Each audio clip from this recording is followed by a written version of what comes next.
예, 사순절 이렇게 의미 있게 잘 보내고 계십니까? 예, 아까 보니까 잔반 0% 이렇게 0% 되고 있나요? 저 아등교회 분한테 거기도 잔반을 어떻게 0% 할까 고민하다가 얘기를 나누는데 장로님 한 분이 그 잔반 딱 버리는 데 있잖아요. 거기 딱 쓰셔서 남은 음식을 다 드셨대요. 진짜로. 그랬더니 잔반이 0% 됐답니다. 누가 자발적으로 사순절에 하시면 유영아 집사님이 하셔요? 네. 그럼 유영아 집사님이 잔반 처리하는 걸로 이렇게. 23년 섰던 자리인데도 또 오랜만에 서니까 긴장이 됩니다. 자주 안 불러주셔서. 몇 년간 마음 편하게 토요일을 잘 쉴 수 있었는데 또 설교 준비하려니까 긴장이 돼가지고 어제 또 야구도 봐야 되는데 힘들었습니다. 이제 떠난 지 제가 이제 목회 현장을 좀 떠난 지가 3년 돼 가죠.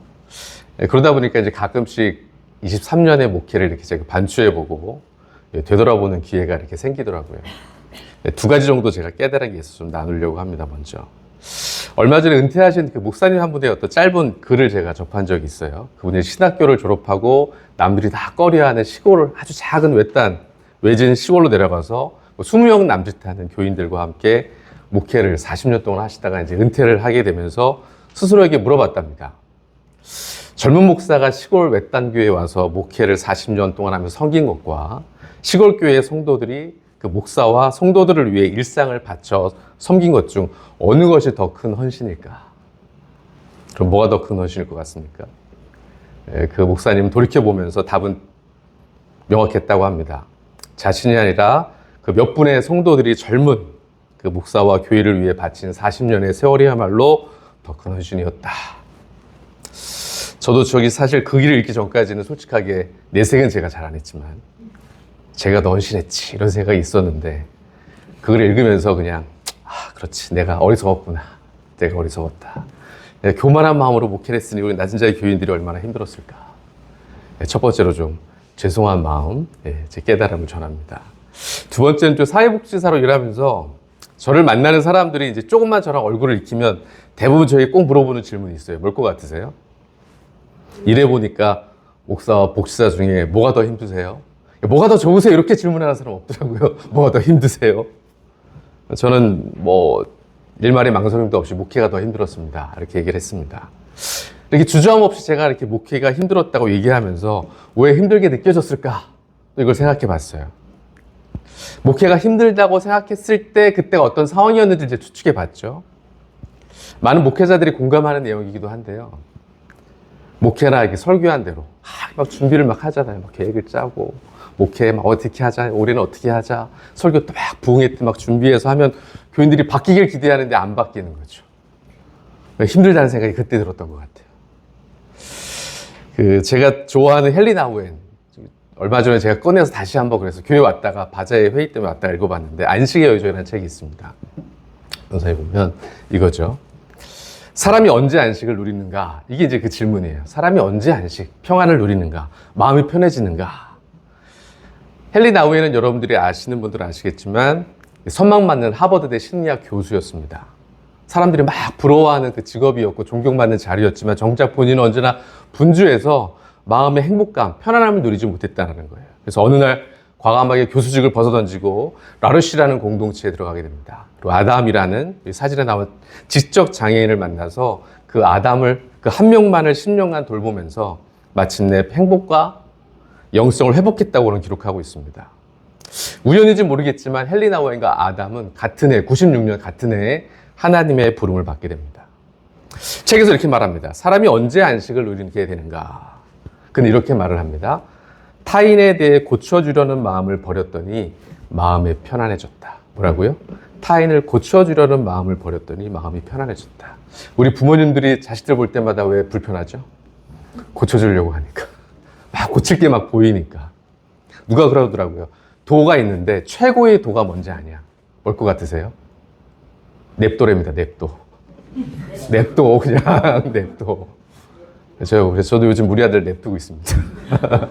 알아서 잘해요. 그러니까 또. 복지사에서 일하면서 제가 어떻게 사람들을 대하나, 장애인들을 대하나 봤더니 뭘 고쳐주려는 마음으로 제가 접근하지 않는다는 걸 제가 알았어요. 그분들이 이제 언어 장애가 있는 분들은 그분의 말을 이해해야 되니까 막 어떻게 무슨 말을 하는 거지라고 막 경청하려고 하지, 그분의 막 입을 고치려고 생각하지 않거든요. 그리고 뭔가 공감해 주려고 애쓰고 있는 제 자신을 발견했습니다. 결론은 뭐냐? 진작 목회할 때 그걸 깨달았어야 되는데. 저뿐만 아니라 교인들도 마음이 참 불편했겠구나. 그죠? 그래서 불편함 속에 신앙생활을 하게 해드려서 죄송하다. 예, 이 두 가지가 제가 24년 목회하면서 교인들에게 고백하는 저의 반성문입니다. 복지사서 일하면서 한 2년간은 제가 이제 자립을 했던, 그러니까 실생활을 충분히 생활할 수 있는 장애인들을 대상으로 필요한 복지를 제공하는, 지원하는 일을 했다면, 올해부터는 장애인 차별 상담 전화, 그리고 장애인 자립생활 주택, 이 두 가지를 맡아서, 물론 영화제도 제가 하고 있습니다. 장애인 인권 영화제도. 일이 뭘까? 아마 희주가 이렇게 입을 저런 일을 다 하다니 이런 것 같아요. 희주 정도 알 수 있는 거예요. 지금 이게 뭔 말인지 설명을 잠깐 드릴게요.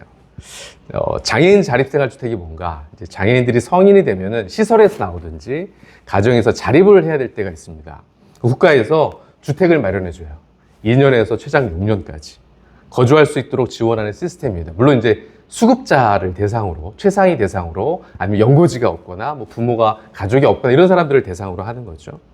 단순하게 집만 제공하는 것이 아니라 공과금 지원하고요, 다양한 프로그램, 복지사, 코디, 활동지원사 이런 것들이 다 지원이 됩니다. 그래서 이제 그 사람이 6년 후에는 정말 지역사회 안에서 스스로 살아갈 수 있도록 해주는 프로그램이죠. 앞으로도 하율이도 이렇게 자립할 수 있겠죠, 그죠? 네. 다른 하나는 장애인 차별 상담 전화입니다. 장애인들이 일상에서 이제 차별이나 여러 가지 것들을 겪으면 이제 전화를 하게 돼요. 전화를 하게 되면 제가 1차적으로 송파, 서초, 성남 저한테 전화가 오게 돼 있습니다. 1577-1330 꼭 기억해 주십시오. 뭐라고요? 1577-1330. 예. 여러분들은 전화하셔도 됩니다. 예. 제 목소리 듣고 싶으시면.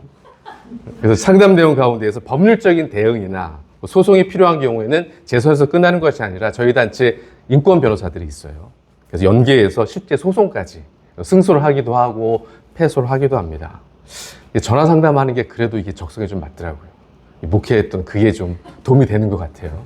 예, 그래서 안 가르치려고 하여튼 열심히 듣고 있습니다. 여러분들 아시는지 모르겠지만 얼마 전에 장애인 거주시설에서 시설 원장이 다수의 여성 장애인들을 대상으로 성폭력 범죄를 저질러서 구속된 사건이 있습니다. 혹시 아시나요?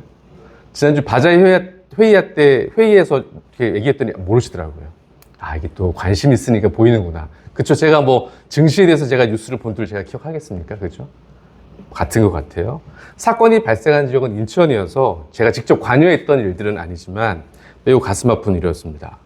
그것이 이제 알려지면서 국무총리가 국무총리령으로 직접 진상조사를 내렸고요. 조사 결과 해당 시설 원장이 지적 장애인들을 대상으로 너를 위해서 하는 일이야, 사랑해서 그런 거야 라는 식으로 가스라이팅을 해오면서 장애인들에게 지급돼야 될 기금을 착복하기도 했고요. 성을 착취해온 것들이 드러나기 시작했습니다. 수년간 이런 범죄가 저질렀음에도 왜 드러나지 않았나? 그 원장을 따라서 범죄에 동조하거나 두둔하는 조력자들이 있었다는 것이 또한 이번에 드러나기 시작했습니다. 단편적인 그냥 하나의 사건이지만 이 사건들을 보면서 장애인들이 비장애인과 동등한 인권과 권리를 온전히 보장받기에는 여전히 이 현실은 처연하거나 제가 낙담되는 마음이 든다는 것을 제가 경험하게 됐습니다. 여러분들이 사는 세상은 물론 비장의 세상이지만 여러분들도 여러 모습 속에서 차별이라든가 냉대라든가 내가 가진 것 때문에, 내 신분 때문에, 내 외모 때문에 이런 것들을 겪고 있진 않나요? 노벨 문학상을 수상한 한강 작가 다 아시죠? 노벨 문학상 수상 소감 때 이렇게 말을 했습니다. 세상은 이토록 폭력적이고 고통스러우며 동시에 이토록 아름다운가. 작가다운 말이죠. 올해 우리는 뭐 내란 세력들이 심판을 받고 요즘 보니까 뭐 코스피가 막 상한가에 막 달려가고 있고 올해는 뭔가 밝은 미래가 펼칠 거라고 막 잠깐 생각한 적이 있었죠. 그죠? 그런데 갑자기 지난주에 전쟁이 막 나더니 원유값이 막 상승하고 막 인명피해가 벌어지고 다시 막 경제가 흔들흔들하는 그런 위기의 순간을 또 맞이하고 있습니다. 그러고 보면 인생이라는 게 매 순간 위기인 것 같아요. 그렇지 않나요? 왜 그럴까요? 내가 경험해보지 못한 미래를 우리는 늘 앞에 두고 살고 있기 때문에 그런 것 같아요. 몰라요, 앞에 어떤 일이 벌어질지. 내일 어떤 일이 벌어질지. 특히 20대, 30대에게 물어봅니다. 희망이 있어요? 희망이 있어요? 희망이 있어요? 아, 희망이 있답니다. 또 예빈이는. 대부분 희망이 희박하다 이런 말을 많이 듣잖아요. 그죠? 희망의 한자 희는 바랄 희자입니다. 근데 고대에는 바랄 희자가 아니라 이거를 드물 희자로 해석했대요. 그러니까 희망은 드문 거죠. 드문 거. 드문 거. 나에게 뭔가 희망이, 소망이 드물게 느껴지고 불현듯 찾아오는 위태로운 순간들 앞에서 우리는 어떻게 이 어려움을 이겨내야 될까? 이런 질문들을 가지게 됩니다. 오늘 본문의 제자들 역시 이전과는 전혀 다른 상황이 전혀 다른 위기의 상황을 맞이하게 됩니다. 10장에 보니까 예수께서 12를 내보내시며 이제 산상수훈에서 다 가르쳤어요. 이제 뭐예요? 더 이상 가르쳐 줄 것이 없다. 하산해라 이런 거예요. 기쁜 일이기도 하지만 다음 구절을 보면 마냥 기뻐할 수 없습니다. 뭐라고 그러냐면 복음을 전할 때 옷 2벌 전대도 가져가지 말라는 거예요. 예전에는 가룟 유다가 이게 돈 맡은 사람이었잖아요. 그것도 챙기지 말라는 거예요. 더 심각한 위기는 17절입니다. 17절, 18절 볼까요? 사람들을 삼가라. 그들이 너희를 공회에 넘겨주겠고 그들의 회당에서 채찍질하리라. 내가 너희가 나로 말미암아 총독과 임금들 앞에 끌려가리니 이는 그들과 이방인들에게 증거가 되게 하려 하심이라. 예수님이 제자들을 파송하면서 하시는 말씀인데 이 말을 듣는 제자들은 얼마나 두려울까요? 얼마나 절망 가운데 긴장되는 마음이 들지 않겠습니까? 예수님은 제자들이 맞이해야 할 엄혹한 현실 앞에서 동시에 위기를 넘어서기 위해 2가지를 기억하라고 말씀하십니다. 오늘 우리가 읽었던 16절이죠. 보라, 내가 너희를 보냄이 양을 이리 가운데 보낸 것 같으니 그러므로 뭐 하라고요? 뱀같이 지혜롭고 비둘기같이 순결하라. 어쩌면 우리가 겪는 진짜 문제는 위기의 순간에 순결하지도 그렇다고 지혜롭지도 못한 약간 어정쩡한 자리에 있는 것이 진짜 위기 아닐까요? 위기는 이렇게 넘어서면 돼. 핍박이 왔을 때, 고난이 왔을 때, 시련이 왔을 때 이 2가지를 기억하고 살면 돼 그랬는데 우린 다 약간씩 없는 것 같아요. 그죠? 비둘기같이 순결하라. 이야기 좀 어려우신가요? 요즘 어린이들은 어려울 것 같아. 비둘기는 무슨 동물이에요? 더러움의 상징이잖아요. 요즘 혐오 동물이잖아요. 근데 저 어릴 때만 해도 비둘기는 어떤 거였죠? 평화와 순결의 상징이었습니다. 그래서 순결은 뭘까요? 불순물이 섞이지 않은 상태. 새 번역에서는 순수함 이렇게 번역하기도 하고 다른 번역본을 보는 게 정직 이렇게 번역하기도 하더라고요. 정직이란 말을 들으면서 제가 떠오르는 게 있었습니다. 그 오래전에 낮은 자리 교회에서 이제 교회학교 예빈이 막 초등학교 막 이렇게 이럴 때 어릴 때 교회학교 수련회 할 때인데 10계명을 가르쳤었거든요. 그때 이제 9계명이 이웃에게 거짓 증거하지 마라 이거였어요. 그러면서 저도 이제 들었던 얘기인데 제가 그래서 사용을 했죠. 초등학교 학생들한테 예화로 듣는 거예요. 이제 이런 상황이야. 일제시대야 지금은. 지금 여러분의 아버지가 독립운동을 하는 사람인데 일본 순사한테 쫓기고 있어. 근데 어느 날 집에 와서 하루를 내가 숨겠다고 집에 와서 숨어 있어. 근데 일본 순사가 왔네. 너희 아버지 어딨어? 여러분들 뭐라고 할래요? 제가 이렇게 질문했어요.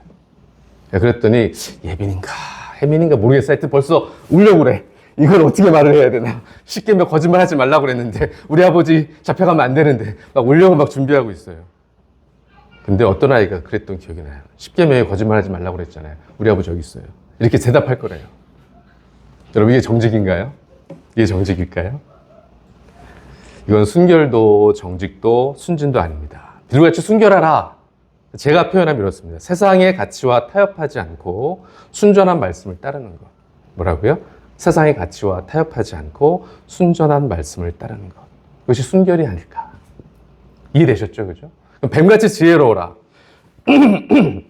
죄송합니다. 어떤 뜻일까요?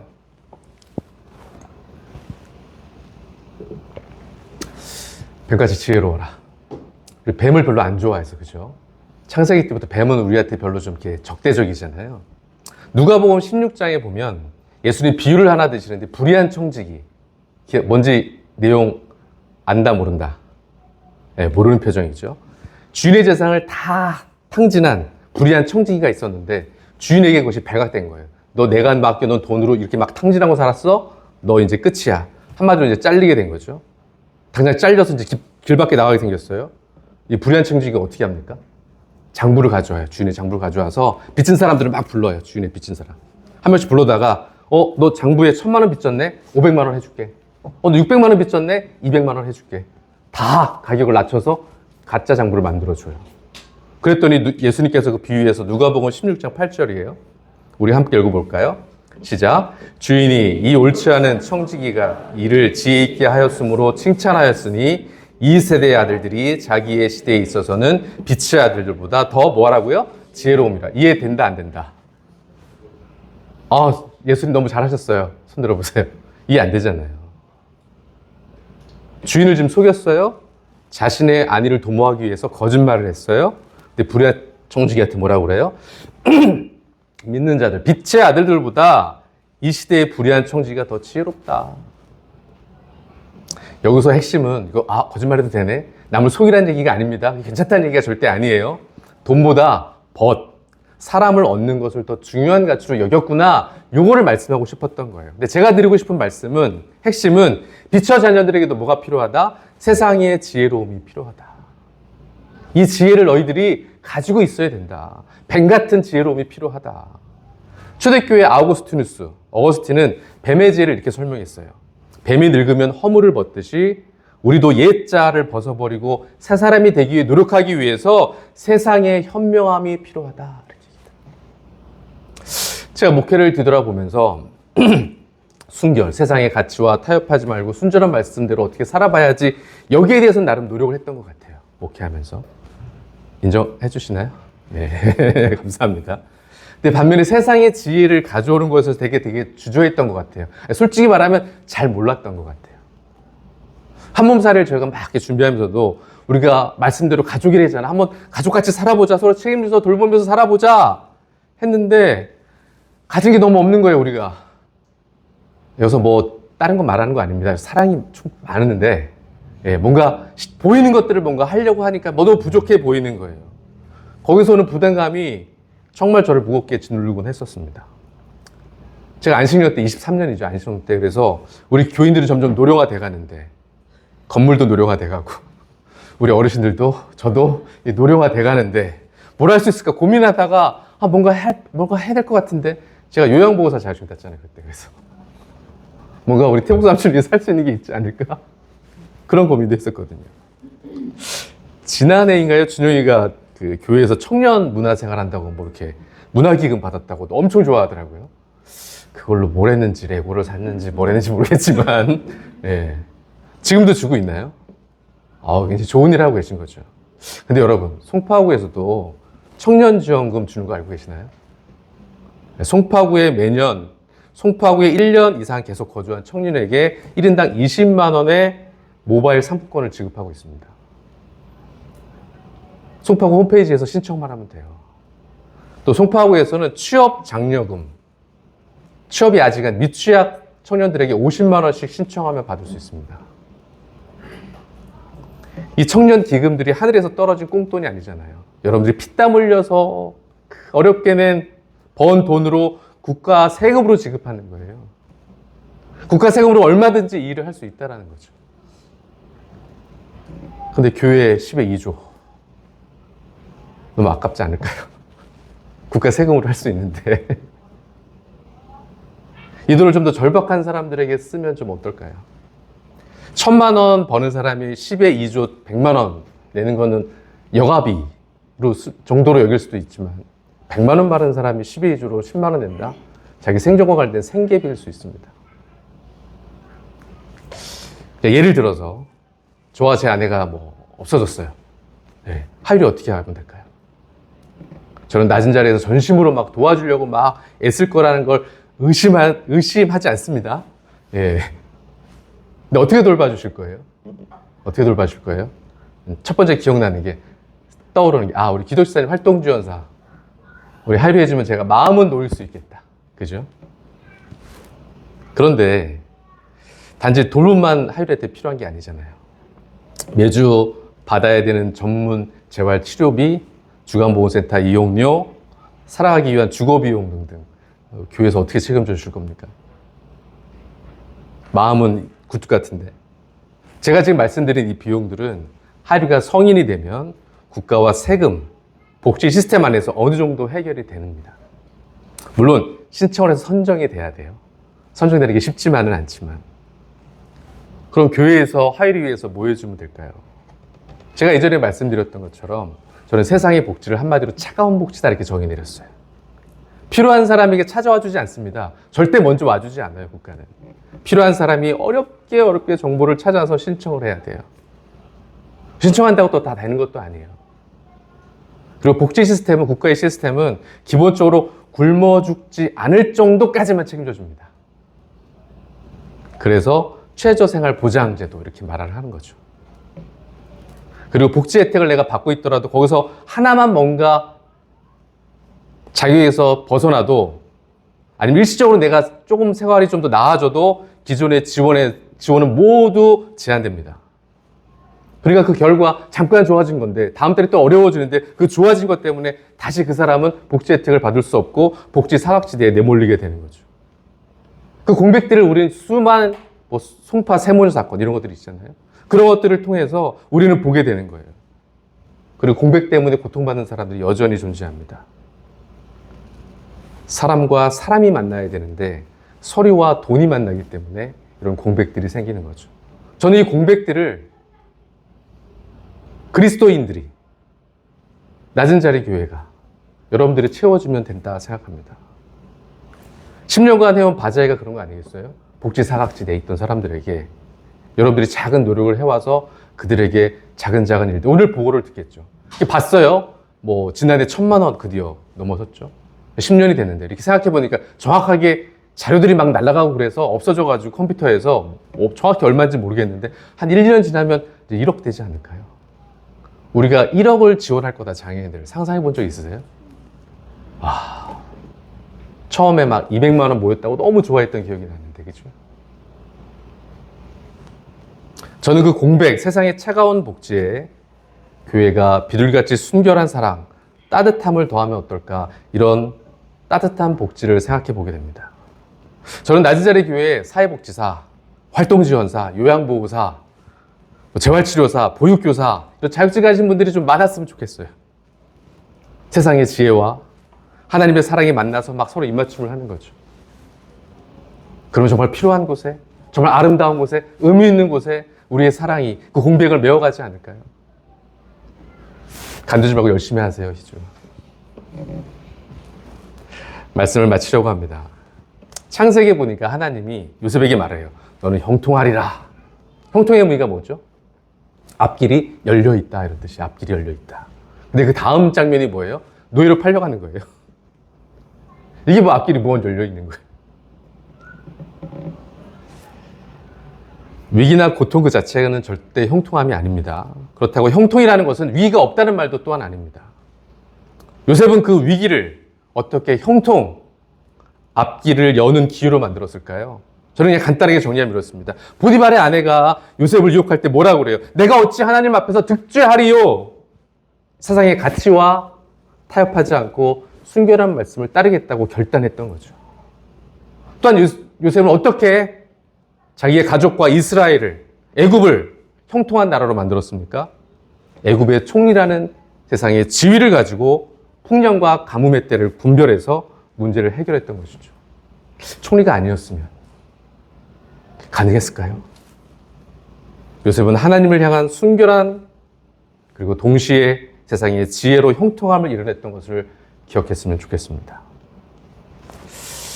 지난 연말이었죠. 일이 좀 잘 뜻대로 좀 풀리지가 않아가지고 퇴근하면서 지도점검 받아야 되는데 서류가 잘 안 돼.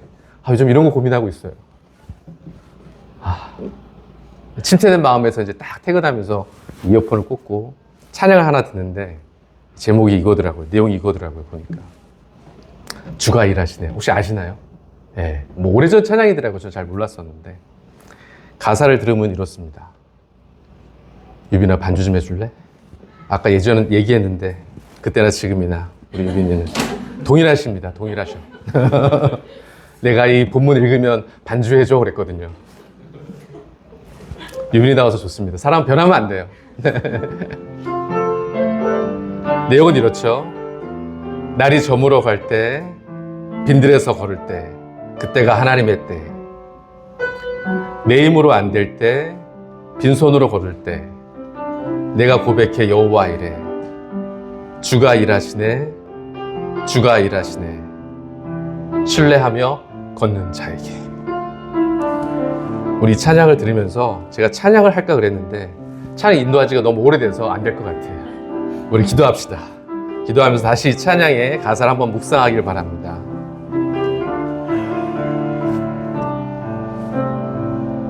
날이 저물어 갈 때, 빈들에서 걸을 때, 그때가 하나님의 때. 내 힘으로 안 될 때, 빈손으로 걸을 때, 내가 고백해 여호와 이래. 주가 일하시네, 주가 일하시네. 신뢰하며 걷는 자에게.